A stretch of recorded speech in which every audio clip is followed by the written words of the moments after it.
पुंडलीकवरदेव हरी विठ्ठल, श्री ज्ञानदेव तुकाराम. पंढरीनाथ भगवान की जय. माऊली ज्ञानेश्वर महाराज की जय. जगद्गुरु तुकाराम महाराज की जय. माया तेची ब्रह्म, ब्रह्म तेची माया, अंग आणि छाया तया परी. तोडितान तुटे सरिता निराळी, लोटांगणांतळी हरपते. दुजे नाही ते बळ कोणासाठी, अनेक ते आटी विचाराची. तुका म्हणे उंच वाढे उंचपणे, ठेंगणी लवणे जैसी तैसी. रामकृष्ण हरी. प्रस्तुत प्राप्त प्रसंगी या जगद्वंदनीय जगद्गुरु संत श्रेष्ठ तुकोबाराय यांचा माया आणि ब्रह्म याची उकल करणारा सुंदर अभंग आणि त्या अभंगाचं निरूपण आजच्या व्हिडिओमध्ये आपण करणार आहोत. की संत तुकाराम महाराज या अभंगाच्या माध्यमातून फार मोठं तत्वज्ञान अत्यंत साध्या आणि सुलभ भाषेमध्ये सांगतात की माया आणि ब्रह्म हे वेगळं वेगळं नाही. आपल्याला जरी ते वेगळं दिसत असलं तरीही ते फक्त आपल्या अज्ञानापुढे दिसत असतं. गावाकडच्या भाषेत जर समजायचं, त्या भाषेत सांगायचं जर झालं की ज्याप्रमाणे सूर्य आणि त्या सूर्याची सावली, अग्नी आणि त्या अग्नीची उष्णता, जसं दूध आणि त्या दुधामध्ये दडलेलं तूप आहे, त्या पद्धतीनं ब्रह्म आणि माया यांचं नातं असतं. हे दिसायला जरी वेगळं दिसत असलं तरीसुद्धा की वेगळं नसतं. माया तेची ब्रह्म, ब्रह्म तेची माया. महाराज सांगतात की ज्याला आपण माया म्हणतो तीच परमेश्वराची शक्ती आहे, परमेश्वराची निर्मिती आहे. ही सगळी दुनिया, माणसं, नाती, संसार, सुख दुःख हे सगळे मायेचे खेळ आहेत. आणि मग ही माया कोणाची असेल, माया कोणी निर्माण केली असेल, तर मायासुद्धा देवानेच निर्माण केली, भगवान परमात्म्यानेच निर्माण केली.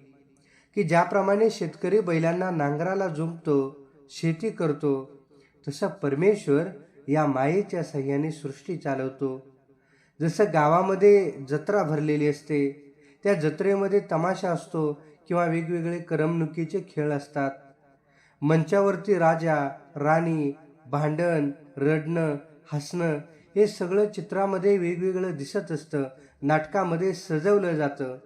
पण ज्यावेळी पडद्याच्या मागं आपण पाहतो त्यावेळी सगळे कलाकार एकच असतात, सगळे गुण्यागोविंदानं नाचत असतात. त्या पद्धतीनं की ही सगळी दुनिया वेगळी वाटते, पण मागे एकच परमात्मा आहे, भगवान आहे, ईश्वर आहे. अंग आणि छाया तयापरी.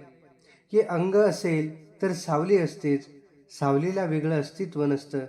माणूस उभा राहिला तर सावली दिसते, अंधार झाला की सावली नाहीशी होते. तशी ही माया आहे. परमेश्वर आहे म्हणून हे सगळं जग दिसतं, देवाशिवाय मायेचं अस्तित्व नाही. की माया म्हणजे काय, की जे जे आपल्या डोळ्यांना दिसे ते माया असे. की या डोळ्यांना दिसणारी प्रत्येक वस्तू म्हणजे माया आहे. एखाद्या विहिरीमध्ये चंद्र दिसतो, लहान मुलाला वाटतं चंद्र विहिरीत पडला, पण खरं काय, चंद्रवर आकाशातच आहे. तसंच जगाचं सुद्धा असतं. आपल्याला दिसतं म्हणून खरं वाटतं, पण मूळ सत्य हा भगवान परमात्मा आहे, ईश्वर आहे, देव आहे. तोडिता न तुटे सरिता निराळी. माया आणि ब्रह्म वेगळं करायला गेलं तर वेगळं होत नाही, कारण दोन्हीचं मूळ हे एकच आहे.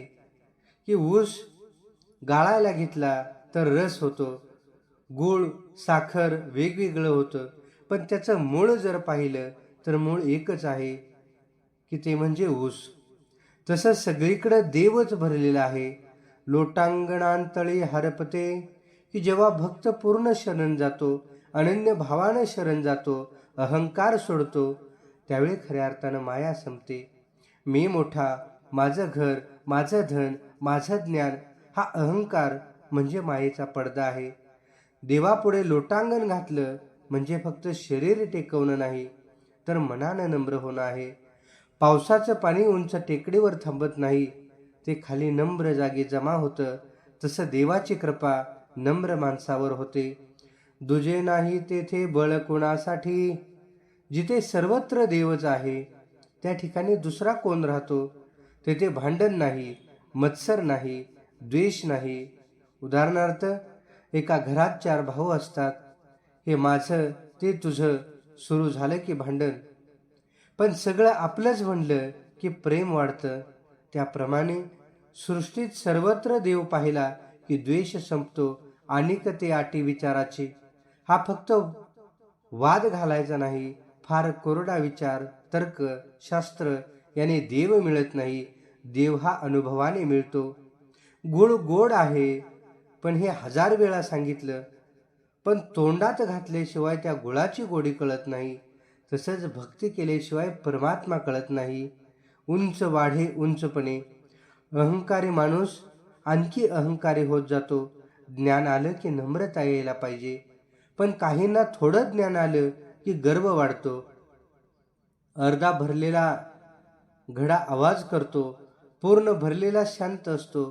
त्याप्रमाणे ज्ञानी माणूस हा शांत आणि नम्र असतो. ठेंगणी लवणे जैसी तैसी. मीठ पाण्यात टाकलं की एका क्षणार्धात विरघळून जातं. तसं भक्ताचं मन देवामध्ये विरघळलं पाहिजे. मीपणा संपला की देव भेटतो.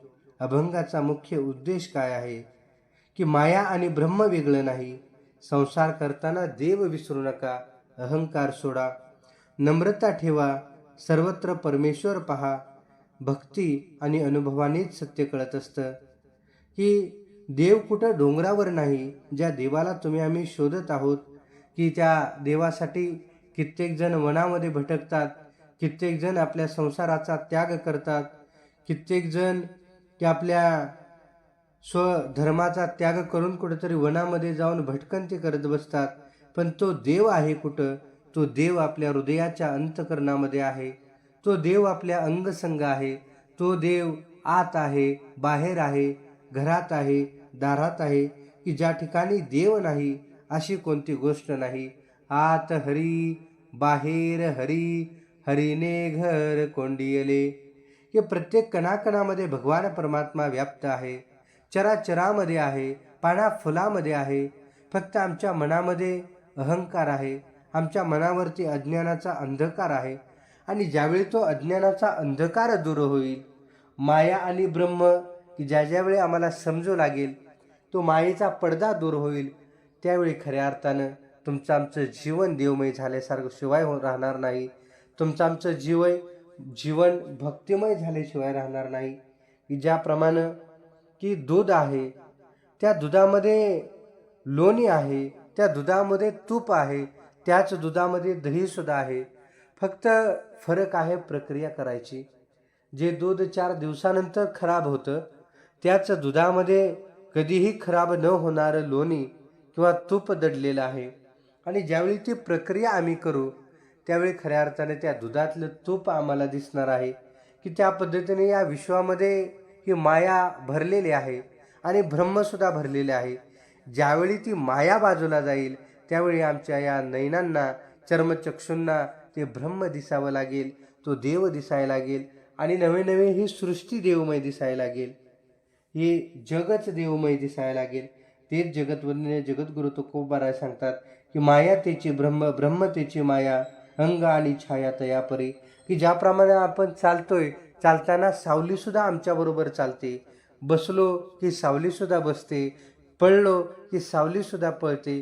त्याप्रमाणे ब्रह्म आणि माया यांचं हे नातं आहे. की ज्या ठिकाणी ब्रह्म आहे त्या ठिकाणी माया आहे. आणि ही ब्रह्म असेल किंवा माया असेल, हे दोन्हीसुद्धा भगवान परमात्म्याची निर्मिती आहे.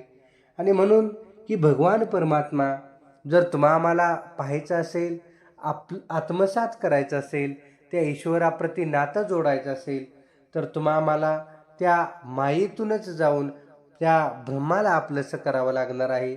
एका क्षणाचा जरी आम्ही भगवान परमात्म्याचा विसर पडला, मायेमध्ये गुंतलो, की मग खऱ्या अर्थानं आम्हाला त्या तत्वाची जाणीव राहत नाही, त्या ईश्वराची अनुभूती येत नाही. आणि मग माया आमच्यावर प्रभाव करते.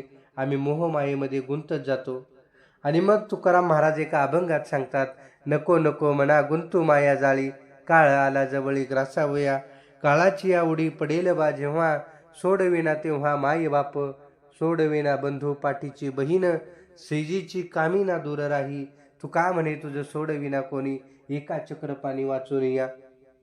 एका भगवान परमात्मेशिवाय तुम्हा आम्हाला या मोहमायेच्या चक्रातून कोण सोडवणार नाही.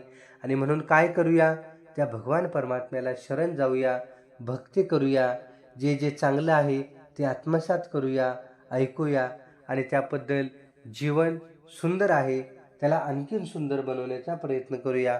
रामकृष्ण हरी. धन्यवाद.